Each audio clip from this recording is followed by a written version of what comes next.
At my wedding, my father stood up and said, "She's not my daughter. A bastard like her doesn't deserve a wedding gift." The room fell silent. Forks froze midair. My heart sank into my stomach. I stood there in my white dress, surrounded by love, yet suddenly more alone than ever. But then my grandmother rose from her seat. She didn't shout. She didn't scold. She simply walked across the aisle with slow, steady steps and handed my father a sealed envelope. He hesitated, opened it, read the first line, and collapsed. Just like that, his face drained of color, his heart gave out. People screamed. Someone called 911, but I just stood there because in that moment I understood something. Truth doesn't scream. It arrives quiet, unshakable, and changes everything. My name is Serena Walker. This is the story of how I lost a father and found everything else. I was born in a small town outside Salem, Oregon in late spring when the cherry blossoms were still hanging on. My mother, I was told, died not long after giving birth. At least that's what my father always said, though he never looked me in the eye when he said it. Growing up, I was always the extra, the leftover, the mistake no one said aloud but everyone felt. My stepmother, Julia, came into our lives when I was only 3, and from day one she made it clear. I was not hers, I was not wanted, and I was not welcome. She had a sharp tongue and a colder heart. "You're not like my Noah," she'd say with a condescending smile. Noah was her golden boy, my younger half-brother. He got birthday parties, new clothes, piano lessons, and warm hugs. Me, I got indifference or worse, disgust. Once, when I brought home a school certificate for a writing contest I'd won, Julia barely glanced at it. "That's nice," she muttered, tossing it onto the counter like junk mail. My father didn't even ask what it was. He was always tired, always distant. Some days I wondered if he resented me for surviving. By the time I was 10, I had learned 3 rules. Don't ask questions. Don't expect kindness. Don't ever believe you matter. At school, I tried to disappear. I sat in the back of classrooms, never raised my hand, never brought attention to myself. My teachers liked me. I was quiet, I worked hard, but I never invited anyone over. I couldn't. There was nothing in that house I wanted anyone else to see, especially not the way Julia looked at me like I was something stuck to the bottom of her shoe. But there was one person who looked at me differently. My grandmother, Marjorie Walker. She lived about 20 minutes away in an old white house with a sloping porch and a backyard that smelled like lavender and basil. I used to ride my bike there on weekends when Julia was hosting real family dinners. I wasn't included in with Marjorie. I was just Serena, not the outsider, not the mistake, just a girl who liked books, tea, and drawing. She always saved the corner seat at the kitchen table for me. She'd pour me hot cocoa with extra whipped cream and ask questions no one else ever had. "What are you reading lately? What would you write about if the whole world was listening? Do you ever dream in color?" Those moments kept me alive. And yet even in her warmth, I never once told her what Julia said behind closed doors. I never dared repeat the word my father once let slip in a moment of rage. Bastard. I was 8. I didn't even know what it meant. But I knew how it made me feel. Like I didn't belong anywhere. Not in that house. Not in that name. Not in this family. But Marjorie made me feel like maybe, just maybe, I could belong to myself. Marjorie's backyard wasn't big, but to me it was magic. A crooked stone path led from her porch to a tucked-away garden hidden behind a patch of lilac bushes. There was an old wooden bench under a dogwood tree, a wind chime made of seashells that whispered when the breeze passed, and rows of lavender, thyme, and snapdragons that Marjorie tended like precious secrets. We called it the secret garden, though there was no gate, no walls, and no one ever told me to keep out. It was the only place in the world where I could breathe deeply, where no one judged how I looked, how quiet I was, or how I tiptoed through life trying not to break anything. I'd sit cross-legged on the grass, scribbling in my notebook while Marjorie gardened nearby with her floppy sun hat and dirt-caked gloves. "What are you writing today?" she'd ask. Maybe a story I'd mumble about a girl who disappears but no one notices. She'd pause, look at me gently, and say, "Then make sure she comes back stronger." That line stuck with me. In that garden, I began to draw too. Not just doodles, but full stories and pictures. Girls with wings, girls with swords, girls who spoke to trees, girls who burned down the castles that caged them. I never showed those drawings to Julia. She once found one in my backpack and tossed it in the trash. Stop wasting time, she said. Art doesn't feed mouths. But Marjorie, she bought me sketchbooks and watercolor pens on my birthdays. It's not just art, she said. It's survival. When I was 12, I overheard Julia complaining to my father. She's not mine. Why do we have to keep feeding her? He didn't defend me. He just said, she's here, that's all. That night, I biked to Marjorie's heart, pounding eyes wet. She didn't ask questions, just handed me a blanket, set a mug of tea in my hands, and walked me to the garden. Sweetheart, she said softly, one day you'll bloom in a place they can't touch. You hear me? I nodded, trying not to cry. She smiled. Good, because I see the roots and they're strong. I don't know when it became clear to me that Marjorie was more mother than anyone else ever had been. But it was around then, in those quiet evenings where words weren't needed, where she hummed while watering her plants, and I curled up with a book under the dogwood tree. The secret garden became my quiet rebellion. It was where I dared to imagine a world where I wasn't disposable, where I wasn't a burden, where I wasn't a bastard. It was where Serena, real Serena, began to grow. And though I didn't know it yet, that garden would be the very place I'd return to one last time before everything changed. By the time I turned 16, I had learned how to live invisibly. I earned straight A's. I volunteered.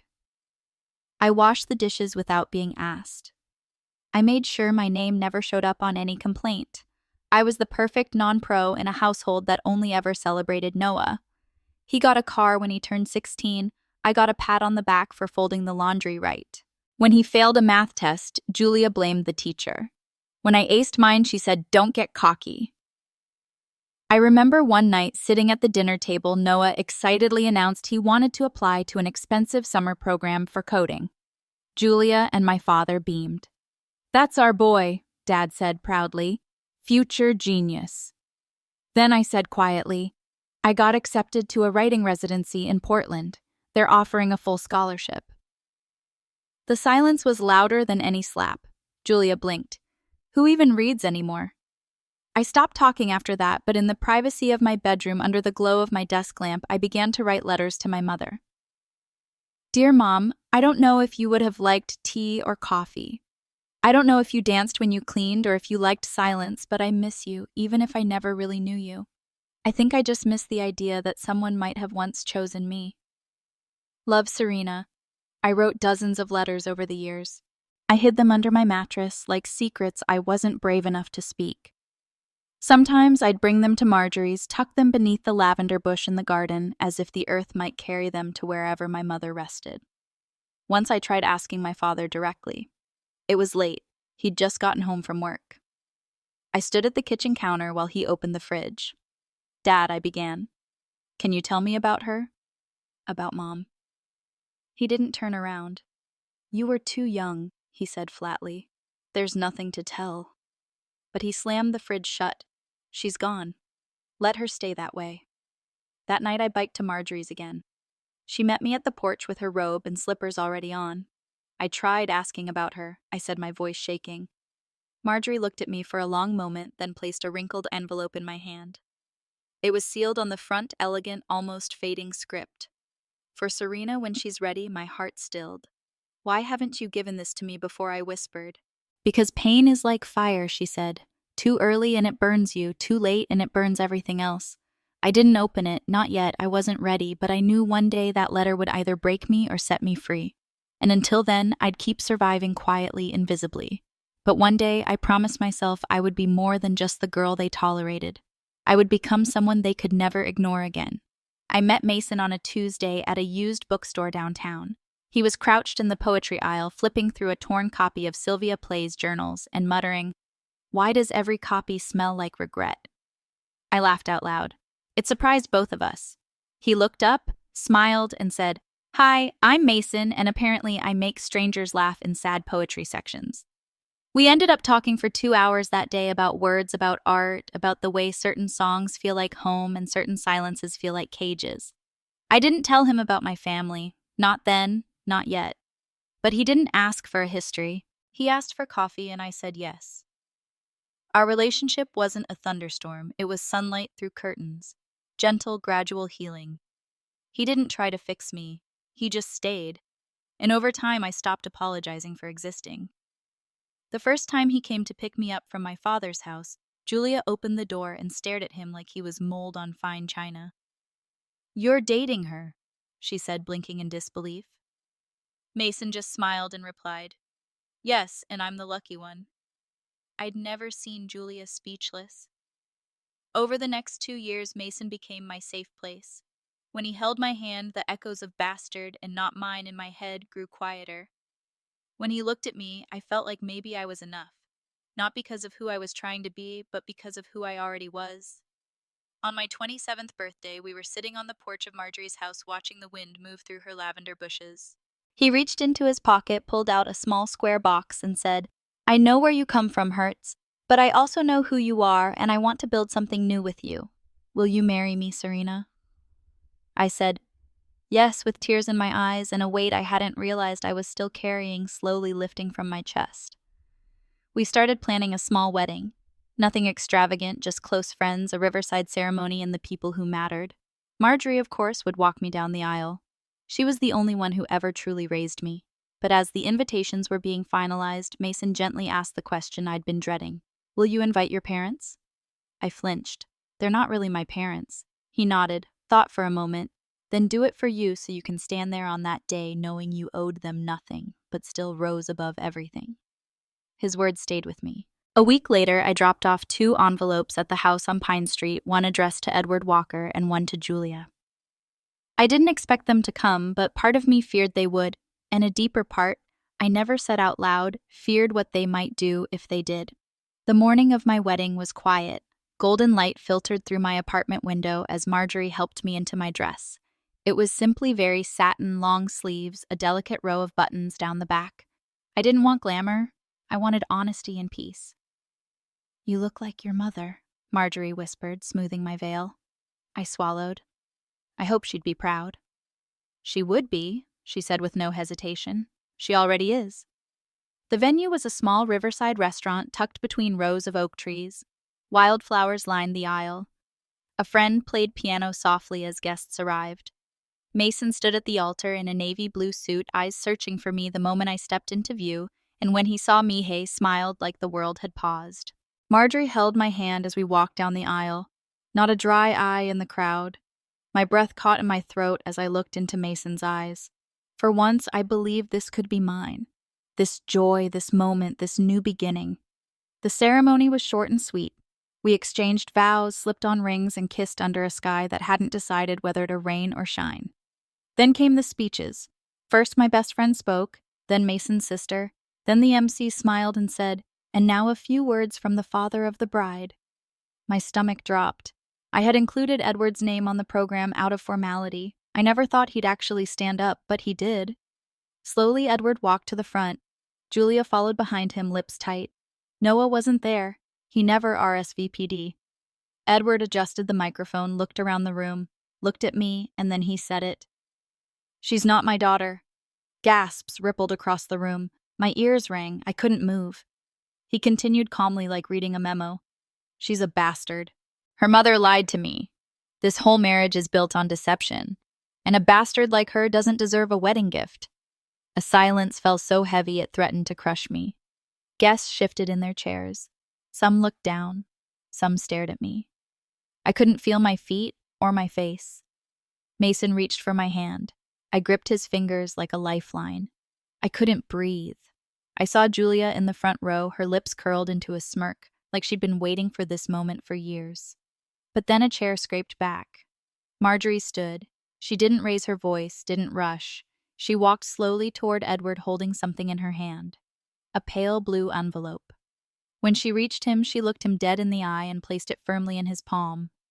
No words, no theatrics, just a gesture that felt sharper than any scream. Edward blinked, opened it. Inside was a single folded document. His hands trembled as he read it. Then his skin went gray. His lips parted as if to speak, but no sound came. And then he collapsed. The microphone hit the floor with a harsh bang. Someone screamed. Another person shouted, "Call 911!" But I just stood there, frozen. Because somewhere deep inside me, I knew this moment had always been coming. Time didn't slow down. It shattered. Edward collapsed right there on the wooden floor beneath the microphone stand, his face drained of color. His fingers still clutched the envelope Marjorie had given him, now crumpled and wet with sweat.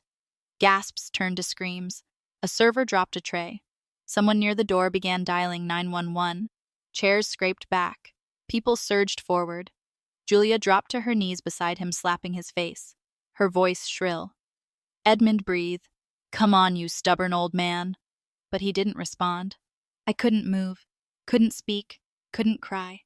Mason was gripping my arm, whispering, "It's okay, Serena, you're okay. I'm here." But I wasn't okay. I wasn't even there. I was back in my childhood bedroom, 8 years old, hearing Edward say the word bastard for the first time. I was 10, standing in the kitchen, invisible beside Noah's birthday cake.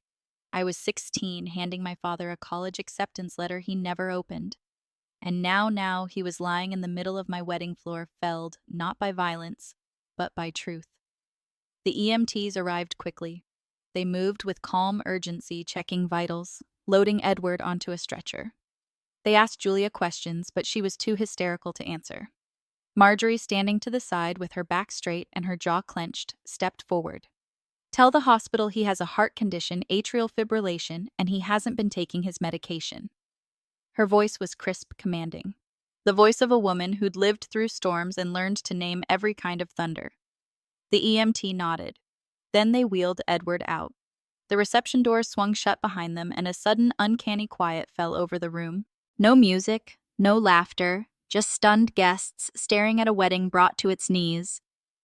And in the middle of it all stood Marjorie holding another envelope. She turned toward the crowd, her eyes scanning every face until they landed on mine. "May I speak?" she asked loud enough for everyone to hear. The MC hesitated, then gave a slow, stunned nod. Marjorie stepped forward and took the microphone from the floor. Her voice didn't shake, not once. "My name is Marjorie Whitmore. I am the grandmother of the bride." She looked straight at Julia, whose face had gone ghostly white. "And I have been silent for far too long." She held up the second envelope. "This contains documentation of what you all just witnessed. Why Edward collapsed. It's not just the shock. It's the truth he tried to bury for almost 3 decades." She opened the envelope and pulled out 3 items. A copy of a DNA test, a photograph of a woman, me mother, a handwritten letter. This DNA test, she said, was taken in secret with the help of a legal investigator. It confirms that Serena is not biologically related to Edward Walker. A stir in the audience whispers. "But you see, what he never told anyone," Marjorie continued, "is that he always knew that because my daughter Serena's mother told him before she died." She held up the photograph. "This is Rosemary Walker, my daughter Serena's mother. She was kind, artistic, fragile. She was forced into a loveless marriage with Edward after she became pregnant with Serena, pregnant by the man she loved, a man Edward considered beneath her. I felt the air leave my lungs. I didn't know this, not all of it." Marjorie opened the letter. "This is Rosemary's letter to Serena, written days before she passed. I've kept it all these years. I thought protecting her meant silence. I was wrong." She began to read. "My dearest Serena, if you're reading this, it means you've grown into the woman I knew you would be. I'm sorry I couldn't stay to see it. You were never a mistake. You were born from love. Real, deep, fierce love. But I was afraid. I was weak, and I didn't fight hard enough. Forgive me. I hope one day someone will tell you the truth, that you are not Edward's burden. You are my daughter, and you are worthy of everything good this life can offer, with all my love." Mom, the entire room had gone silent. I didn't realize I was crying until Mason gently wiped my cheek. Marjorie lowered the letter and said, her voice breaking now, "I failed my daughter once. I will not fail her daughter." Then she turned to Julia. Her tone shifted ice now. "Not sorrow. You called her a burden, a freeloader, a mistake. But the only mistake was thinking your cruelty would never be exposed." Julia stumbled back, her mouth opening then shutting. No words came. Marjorie turned to the guests. "This wedding is not ruined. It's just been rewritten. You all came to witness a love story, and you still will, because Serena is not just the bride today. She is the survivor of a war none of you saw." She walked off the stage and came toward me, pressed the envelope into my hand. "This is yours now," she whispered. "All of it. Do with it what you choose. I stared at the worn paper, the letter my mother had written for a day just like this. I looked at Mason, at Marjorie, at the guests who now watched, not with pity, but with awe. I straightened my shoulders. Play the music, I said. The pianist blinked. Are you sure? Yes, I said. Because I am. And then I stepped back into the ceremony, eyes red heart, full spine straight. Not just a bride, a daughter reclaimed, a legacy reborn. The reception didn't resume the way most weddings do. There was no garter toss, no cheesy group dance, no tipsy uncle grabbing the mic. But there was music, and there was truth. I stood before the guests, holding my mother's letter in one hand, Mason's hand in the other. My dress was wrinkled, my mascara smudged. My voice when I began to speak trembled, but it didn't break. Most brides are introduced with their father's blessing, I said softly. I was introduced today with his rejection. The room remained still. But that doesn't define me, not anymore. I turned slightly, facing Marjorie. Her eyes glistened with pride. This woman, I said, is the only one who ever raised me, the one who never saw me as less than. She held space for my pain. She never asked me to earn my worth. She just gave it. I took a deep breath. My chest expanded as if for the first time. And my mother, Rosemary, though gone, has given me one final gift, the truth. I paused. I am not a mistake. I am not a burden. I am not a bastard. I raised the letter gently in the air. I am Serena Whitmore. I carry my mother's love, my grandmother's fire, and my own name, my own voice. The room erupted in quiet applause. No loud whoops or forced cheers, just something real, warm, respectful, healing. Then slowly, people began to stand. Friends, cousins, even distant relatives who had once ignored me at holidays. They stood not because they were obligated, but because something in them had shifted. I walked to Mason, still holding the letter. He didn't ask if I was okay. He just kissed my forehead, held my waist, and whispered, "You're home now." And I was. Later, as the sun dipped low over the river, we cut a modest Cackleyan and Raspberry Marjorie's favorite. There was no bouquet toss, just dancing under string lights, arms around friends, whispers of, "You were so brave and your mother would be proud." Julia didn't return. She had left during the chaos, and I didn't care where she'd gone. For the first time in my life, I felt nothing toward her. No need to explain myself, no need to hurt her back, just freedom.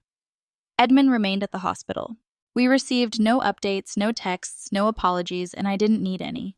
His silence had already spoken loud enough for a lifetime. Later that night, as the last guest drifted home, Marjorie handed me a small velvet box. Inside was a ring, not an engagement ring, but a delicate band with an amethyst stone. "It was your mother's," she said. "She wanted you to wear it when you found your place." I slipped it on beside my wedding band. It shimmered not just with light, but with memory, lineage, and survival. And as I stood there hand in hand with Mason, Marjorie beside us, laughter rising from the garden, I knew I hadn't just reclaimed a name, I had rewritten its meaning. We didn't go on a honeymoon right away. Instead, we went home to the one that mattered. Marjorie stayed with us for a week after the wedding. We turned the guest room into her own sanctuary. Soft blankets, her favorite books, the old quilt she kept folded at the edge of her farm bed. Mason even built her a small shelf for dried lavender and jam jars. One morning, I woke up early and found her sitting on the balcony with a cup of tea. She was humming to herself, watching the wind move through the trees. "This reminds me of the old garden," she said without turning. I smiled. I was thinking the same. So we planted one. A modest patch in the backyard. Mason built the raised beds. I chose the soil. Marjorie picked the seeds. Lavender, of course, snapdragons, a row of thyme, a young dogwood sapling in the center. We called it the second garden. Every evening we'd sit there, just the three of us, watching the light change the petals open and something else, something deeper, grow between us. It wasn't just flowers. It was memory. It was legacy. It was peace. One afternoon, while Mason was grilling and Marjorie was knitting beside me, I finally opened the rest of the letter from my mother.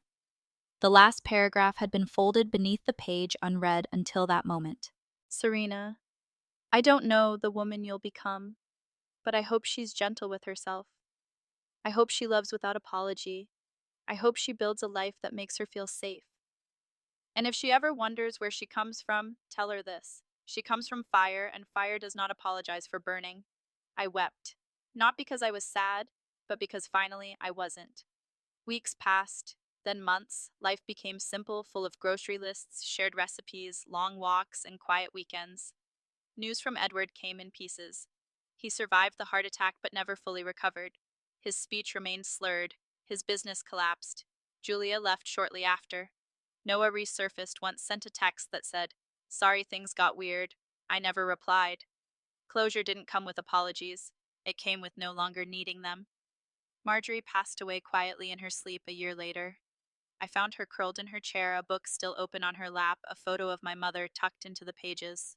We buried her under the dogwood tree in our garden, and every spring since the lavender has bloomed brighter, Mason and I kept living, loving, building. Sometimes I still think of the girl I used to be, the one who sat alone in a secret garden, wishing someone would choose her. And I wish I could reach back, take her hand, and whisper, "Just wait. One day you'll bloom in a place they can't touch." And she'll believe me because I'm living it now. This is my garden, and it's finally mine.